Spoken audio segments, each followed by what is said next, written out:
It's a trend you've no doubt read about, the growing list of books banned in our nation's classrooms and libraries. Martha Teichner takes us to the front lines of a war on words. I'm looking at Catch-22. Kurt Vonnegut's Cat's Cradle, The Great Gatsby. Classics, every one of them banned in some places. The Chicago Public Library put them on display in defiance of efforts nationwide to ban books. There was somebody who objected to the profanity or the challenge to the status quo. Deborah Caldwell Stone is director of the American Library Association's Office of Intellectual Freedom. Her job is to know what's being targeted. LGBTQIA books they deemed to be critical race theory, but were actually books on the history of racism, slavery in the United States, or representing black voices, were overwhelmingly being targeted by these demands to remove books. Tomorrow, the American Library Association will announce the most challenged books of 2022. Yes, race, controversial aspects of history, vulgarity, and violence may be red flags found in a number of books already challenged or banned, but sex and gender are now overwhelmingly the subject matter being attacked. Parents, when they're sending their kids to school, they should not have to worry about this garbage being in the schools. Ammunition for Florida's Republican Governor Ron DeSantis's War on Woke. Books like Gender Queer, an intensely polarizing exploration of gender identity at the center of the book battles. It is a graphic novel, so certainly it's more in your face, but it's not intended to titillate. It's intended to provide a window onto one person's experience, not knowing their gender identity and needing to explore that. Between 2020 and 2022, the number of individual titles challenged spiked more than 1,100%, from just over 200 to more than 2,500. Since 2021, school districts have banned books in 37 states, with Florida and Texas leading the pack.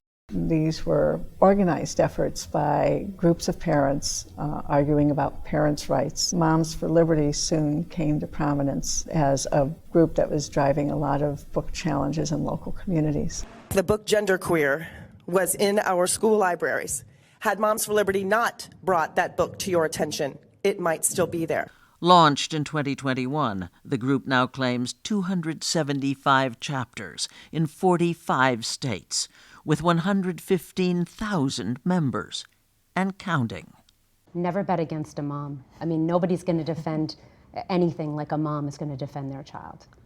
Tiffany Justice and Tina Deskovich, both former Florida School Board members, founded Moms for Liberty.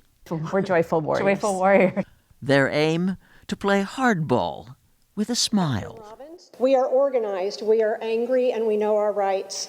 Enjoy the time we have left. We want people who are serving an elected office that respect the role of the parent in a child's life. So in 2022, our chapters endorsed in over 500 school board races across the country, and they won 275 seats. What kinds of books do you want in schools, in libraries? Books that educate children.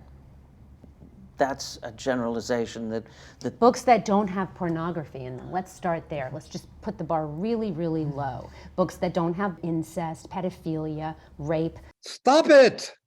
Talk about Orwellian, like calling this organization Moms for Liberty when it's actually for suppression is about as basic as you could find in 1984, which I think is listed as a young adult novel still and probably has been banned in lots of places.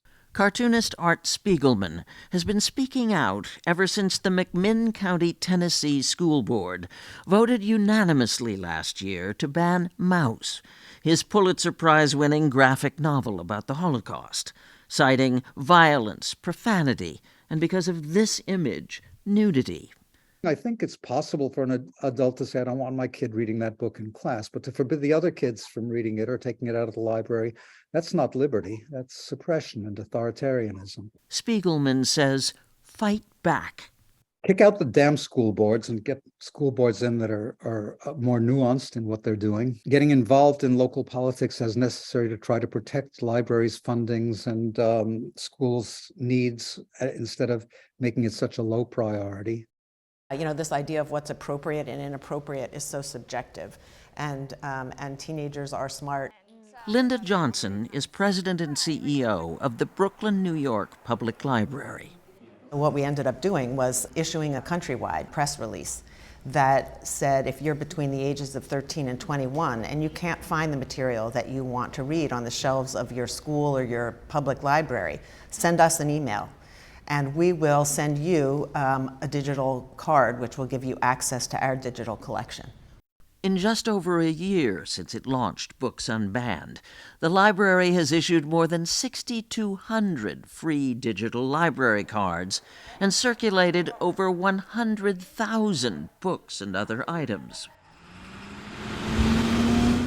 So, on the first day of school, August 2022, my students walked into our classroom. All of our classroom library shelves were covered over, and in their place was the Books Unbanned QR code.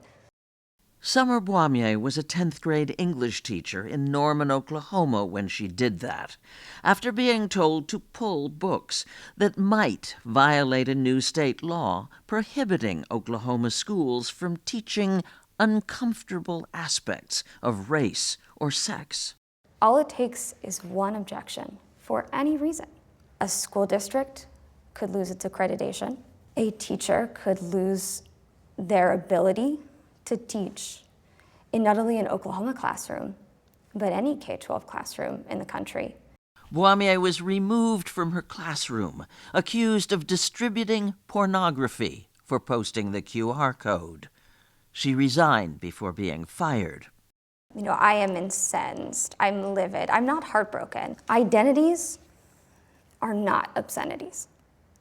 Stories are not pornography. They're possibility. Now, she works for the Brooklyn Public Library with teens as part of Books Unbanned. I made the calculation, knowing that it could possibly cost me my job, knowing that it could possibly cost me my teaching certificate.